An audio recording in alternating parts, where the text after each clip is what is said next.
So, greetings and welcome to awB Live, a dynamic monthly conversation where we explore the intersections of aging, race, and systemic change. Each month, we connect with thought leaders, change makers, and people at the center of aging in America to discuss the opportunities in reimagining aging for Black communities. And so you're invited to join us as we elevate critical conversations, amplify strategies, and work collectively to build a future where Black elders thrive. Today, in honor of this wonderful month when we celebrate Father's Day, we explore the intersection of Black men and caregiving. I am joined by Michael Radford and Eddie Orum. Mr. Radford has spent 30 years in the federal service and now dedicates much of his time volunteering and mentoring. Mr. Orum has retired as an adjunct professor at the University of Houston downtown, is a social justice advocate and active in multiple aging spaces. But most importantly, both of these men have lived experience as caregivers. Michael and Eddie, welcome to awB Live, gentlemen. Hey, thank you. Thank you. So we always start here. How would you introduce yourself to our community in 25 words or less? And so, Eddie, why don't you get us started? I will. I think I would begin by stating that I'm an African American male raised by a very strong leader, mentor, my father, who taught me to care for my family as well as my community. And that causes me to be a caregiver for my father's wife, who's 93, and my father's sister, who's 91. Thank you, brother. Michael? I was brought up and raised by my father and mother who taught me the strength of family and what it means to be a family. But more importantly, it taught me to have compassion and understanding. I've been a caregiver for such a long time in terms of watching my dad be a caregiver for my mom. So it taught me the significance of being a caregiver. And in time, I wound up being just like my father and turning into a caregiver. And as a result of that, I'm a champion for those people who need a friend that don't understand what it means to be a caregiver. So thanks to both of you. Both of your responses were really, really powerful. Both of them lifted up this notion of family, of following the examples of others, of not only the importance of family, but the responsibilities and the obligation that goes along with that. And so thank you for that. And so, Eddie, I'll start with you here. So, what does the concept aging while Black bring up for you? A very good question. I think it involves so many things. But first of all, um, we must be aware of our history, our elders, where we've come from, in order to understand where we are right now. And as a Black man, I must also understand that I can't do it all by myself, and I need to have resources that are available to assist me. Thank you, Certainly. Michael. I think you have to have being black and being especially a black male in these times, you have to understand the history and the battle and the struggles that got you from point A to point B that brought you to this point.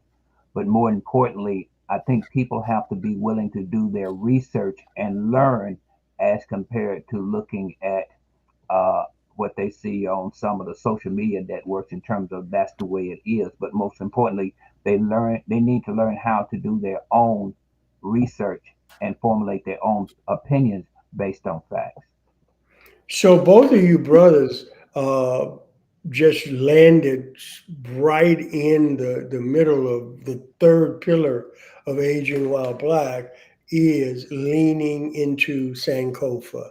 And it asks the important question, of course, how do we make good use of the past in order to strengthen the present and build for the future? And so thank both of you for just giving living language to what that looks like in 2025. But I also loved that both of you just clearly identified caregiving as an important component of your life. And I mean, I join with you as a caregiver for my now 91-year-old mom, who by God's grace will be 92 in a month or so. Caregiving often starts before we call it that. Uh, and so let's begin by naming the moment or season when you realized you were doing more than just helping, that you were in fact caring, providing care in a deep and sustained way. What was that moment or time like for you? And I'll start with you, Mike. I think that moment came to me when I was sitting in the doctor's office with my wife and got the medical opinion in terms of what her illness was. And because I did not know what that entailed, I had to go back and do some research to find out what that meant, the impact, and etc. And we're talking about Alzheimer's. And that was a significant because you don't realize the impact until you get involved because it's one of those diseases that there is no cure. Even people will tell you do this and that, but there's no cure for it, and it's an impact, and you have to be strong. And I think what has gotten me through that is my faith and the strength of my kids. So, and Eddie, before we come to you, Michael, I want to dig a little deeper there. And so, when that moment happened, you're sitting in the doctor's office, you get this diagnosis, you do your research, and you begin to understand what it means. What was it like to process that? If you don't mind sharing.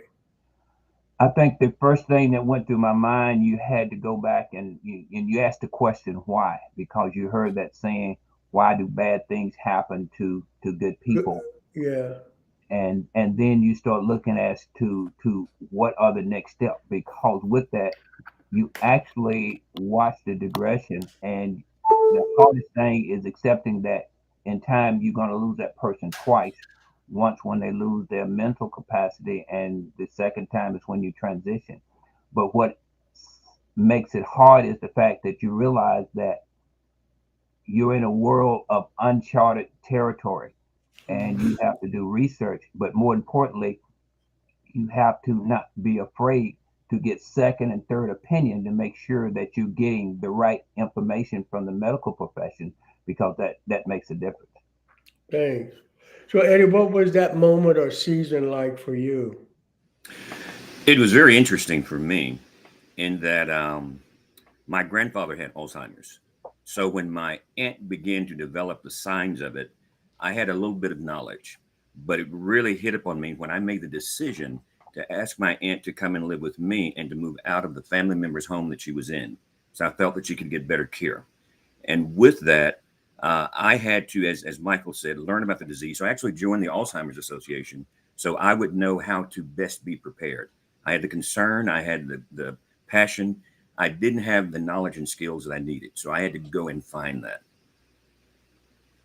So, what I am hearing from the both of you brothers is that when that moment, when that revelation happens, that that I am a caregiver, or that I am going to be or need to step in and be a caregiver, that preparation, learning, gaining as much information as you possibly can about the circumstance that you're in is an important step. Is that a fair comment?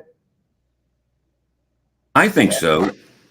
It's very important for me to have learned that it was not about my reality. It was about my loved one's reality.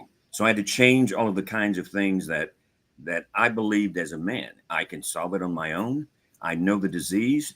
And then I had to realize that every patient of any type of dementia is just that one patient. My aunt finalizes none of the stages that we talk about in Alzheimer's. She's very different. So knowing her particular disease, and knowing her research became very important. Okay. Michael, any thoughts? I think the greatest impact is when you realize that what you're up against, and you have to divorce yourself from that woe is me and focus on the person that you're going to be caring for, because now you have to be their advocate and their spokesperson to make sure that you're doing everything that's possible, but also seeing that they're getting the best medical care that's out there. So I heard both from you, Michael, and Eddie, both of you, this whole notion of repositioning yourself to see the world through the eyes or the experiences of the person that you are providing care for.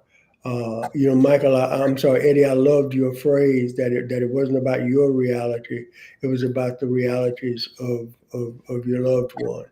And that just feels like a really, really important shift for us to make in this process. It was a huge shift because I believed in reality and factual kinds of things. And I had to learn Yeah, that if my loved one believes it's Monday, there's no problem with it being Monday. Mondays are great days. I love that. Don't become the defender of the calendar when you don't need to be. Uh, so let's talk a bit about expectations, uh, or some of the silences, the things that are not said around caregiving in our families, in our community, and in the broader society. And so, what have you had to unlearn or think about differently about what it means to be a Black man showing care? I think Eddie? one of the Oh, toughest I'm things sorry. Go ahead, Mike. Go ahead. Go ahead. one of the toughest things for me was blocking out what the outsiders are saying, that this is what you can expect and this is how it's going to be and these are the things you need to do, with them not having any reference to base that on. More importantly, you have to realize that you will be the champion for this person, but more importantly, you have to be responsible enough and do your own research and get the information, because what everybody tells you in terms of this is what you can expect and this is how you're supposed to act, you have to put that away, because it is very stressful when you start dealing with it, and you just have to navigate your way to it until you get to that comfort level where you know I'm going to do this, and it's not about me, but it's about the one that I'm caring for. Yeah. So, Michael, what I hear in that is that you had to unlearn this kind of reliance on the experts, if you will, and recognize that you had to become the subject matter expert for your loved one. Is that a fair way to characterize it? That would be very accurate. Yeah. So, brother Eddie, what along this process have you had to unlearn or reframe about what it means to be a Black man showing care? I first of all had to help others unlearn that men too can be caregivers. It was assumed that I don't have a sister because I'm the one taking care of my aunt. It was assumed that it's just not within the male habit and mentality to do it. And I realized that we finally do things differently. We grieve differently. As a male, I tend to think through an emotion, trying to help someone, whereas my loved one and others want to be emotional through it. So I think men, first of all, need to kind of think through where we are, then process, then we can take that hug, as opposed to doing that hug immediately. But we do things differently, and I had to learn that that's okay, and that we Mm. can do exactly what we were taught to do as far as being caregivers. So Eddie, what I heard in there, and I'd love for you to say just a bit more about because I think it is one of the expectations for or one of the unspoken or sometimes spoken realities, particularly in our community, and maybe in the broader community, is this notion that if we are caregivers, it must be out of no other option, or that we don't show up in that way. Uh, do you see that more broadly? I do see that more broadly, particularly when I think in terms of I actually knocked on someone's door and said, allow me to be their caregiver. So I actually caused this to be here as opposed to it being in my home and I had to do it. So I felt very good and processed through the information that this is something that I choose to do because this is a special person. Now, I also want to say that I was taught this at a very early age. When my grandmother was ill once, people assumed that my aunt, my father's sister, should be the caregiver. And that's when my father set me down and very intentionally explained to me the role that we have as men with our family. And so I have reached back into my past and picked up those tools to now be present.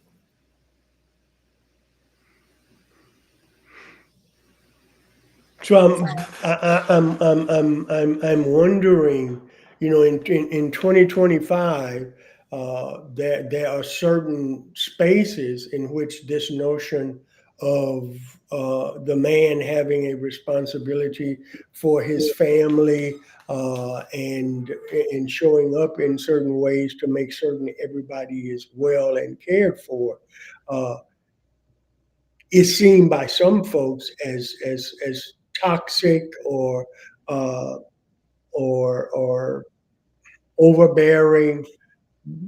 Any thoughts? Any of that show up in either of your experiences?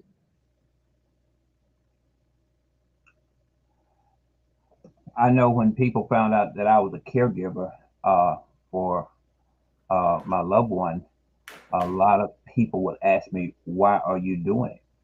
It was Hmm. almost like, "Why are you doing it? You should be having somebody else to do it," as if I was not capable of doing the things necessary to be that caregiver. And and like Eddie said, it's about educating them. This is something that I chose to do. This was a promise that I made, that as long as my health held up, I would be the one to take care of you. And that was a conscious decision that I made because I felt that I could do it better than anyone else. So Eddie and Michael, what I hear consistently in both of your conversations is there is this moment where this becomes very real, and it requires educating yourself not only about the situation and the circumstances impacting your loved one, but educating yourself to see the world through the eyes and the experiences of your loved one. But also a part of this is educating the broader public, or family and community, about Black men as caregivers, individually in your individual experience, but also more broadly, about the importance and the possibility of Black men showing care. I would say that's very true. In fact, one of the basic, most important things that I did was I joined a black men's support group. And because I'm a nephew, the other gentlemen were older because they were caring for their wives. So I learned from Mm. their experiences as well. And when they first began to talk about their symptoms and what they were dealing with, that was not happening to me. But because of surrounding myself with other men who were going through the same thing, they prepared me to go in that direction. So I want to circle back to that, and so I'll get to it now. And so, what support? I appreciate you mentioning the men's support group. So, what support or lack of support has made the biggest difference in your caregiving journey? And Eddie, you can go ahead and start since you were talking about the men's group. I think learning, first of all, that we all go through different stages at different times with our loved ones, and we can learn from each other. Uh, my loved one's intellect is very much intact. The memory's not, which is very different. So I had to learn about cognitive reserve, something I didn't know, something I had never heard of before. And it was not until she began doing certain things that I began asking questions of professionals. What does this mean? And that's when I was taught it's a cognitive reserve. So my case is extremely different from others. Can I ask, so is it fair to say that you found both the men's group and this set of professionals, the support that you got from both of those to make a substantial difference in your journey as a caregiver? I would say so, and particularly one session that and I also attend lectures. I heard something about we have the opportunity to make sure someone owns their humanity. And that Mm. resonated with me because I realized that my loved one has always been very sharp, always in charge of things. And she knows that it's not quite clicking all the time. So I have the opportunity, from what I've learned, is to let her know that she's still one of the most special people in the world. And just simply hugging her and smiling and listening to her helps a lot. And that La- comes from the professional training. Yeah. So last question on this part of it, and then Mike, I want to come to you with the same question. But so Eddie, you mentioned earlier that you joined the Alzheimer's Association. In what way has that been a source of support for you? I became actually a volunteer community educator. So Mm. all of the practices and the research that they've had, I've joined research programs that they've sponsored. I've learned more about my genetics. I've learned more about my family. I'm able to actually go into under-resourced neighborhoods who are not getting the information that I'm fortunate to get and to share that information. And each time I learn from other people, I'm learning something new every day. I think it's important to be involved. And as Michael said, the learning process. Yeah, thank you. And so, Michael, what support or lack of support has made the biggest difference in your caregiving journey? The biggest thing, the first thing that I learned was that I had to know more about it in terms of how to process, but more importantly, the care that was needed. And so as a result, I hired a service to come in and watch them and show me some things in terms of this is what you need to do, this is how you prepare, but more importantly, these are the things you need to do to keep your loved one healthy.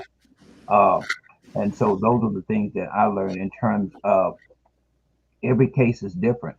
And you have to be aware of that. But more importantly, you can't allow yourself to say, this is what they're supposed to do, or this is how they're supposed to act when you ask them a question or try and get them to respond to something like that. And it's a learning process. It's a gradual learning process. And more importantly, the thing that I learned from working with the organization that I hired was the fact that I also need to be mindful of my own health because of the stress and the impact of being a caregiver can cause. So, yes, sir, to that, and I'm going to circle back to that in just a second. I do want to ask. So, did you continue to utilize the paid service to support you in the effort? I used that until the point where I took on that responsibility full time because it was at a point then that I knew then that I could do it.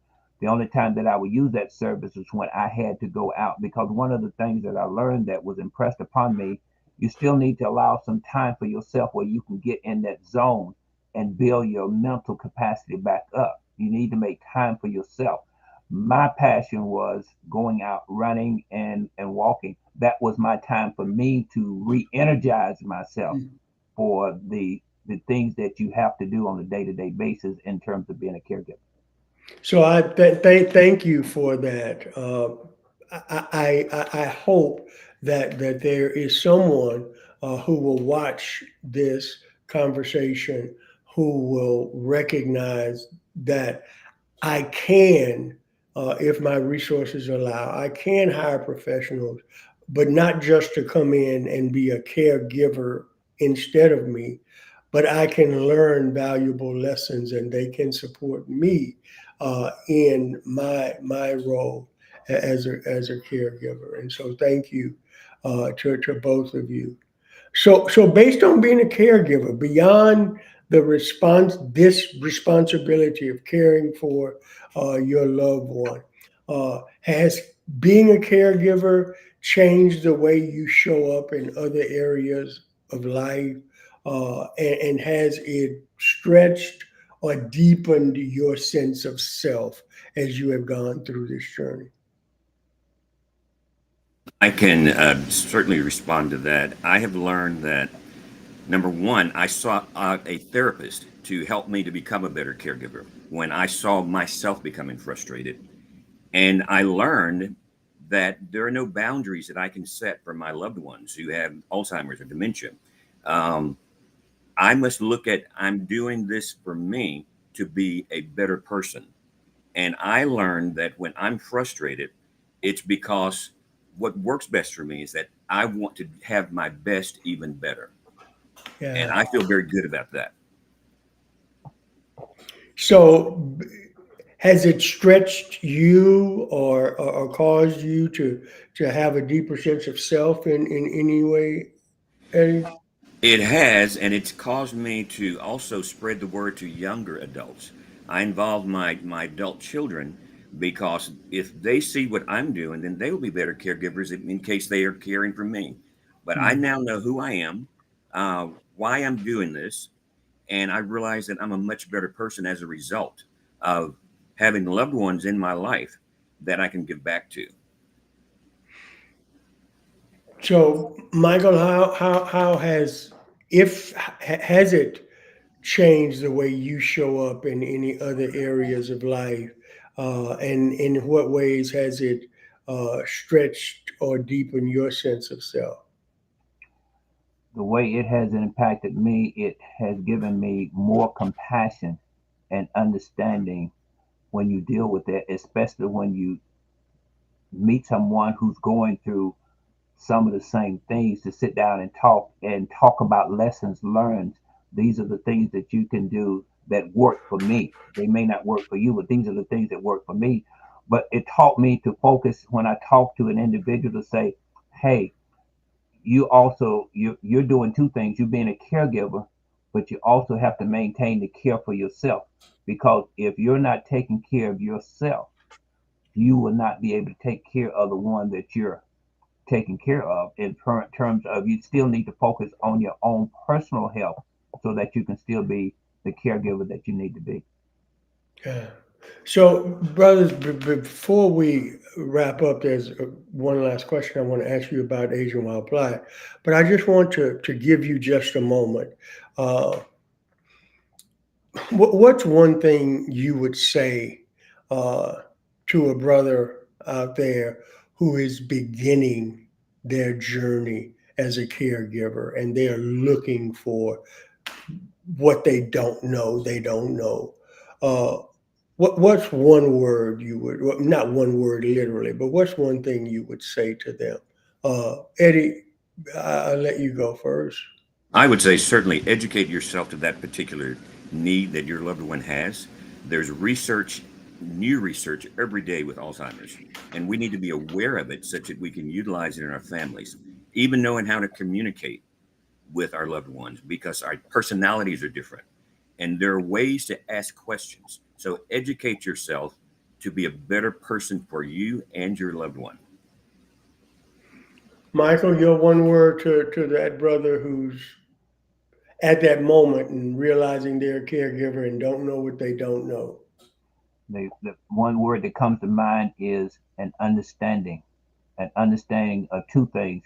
One, that the impact that it's going to have on you, and more importantly, the responsibility that you have as a caregiver, because now you are now the champion for that person that you're taking care of. You're the advocate for that person. Yeah. And Michael, you've used that word a few times in this conversation, and it's a word that I truly embrace, and it is this notion of being the champion for somebody who you're caring for. I think it just so excellently describes the important role that we share.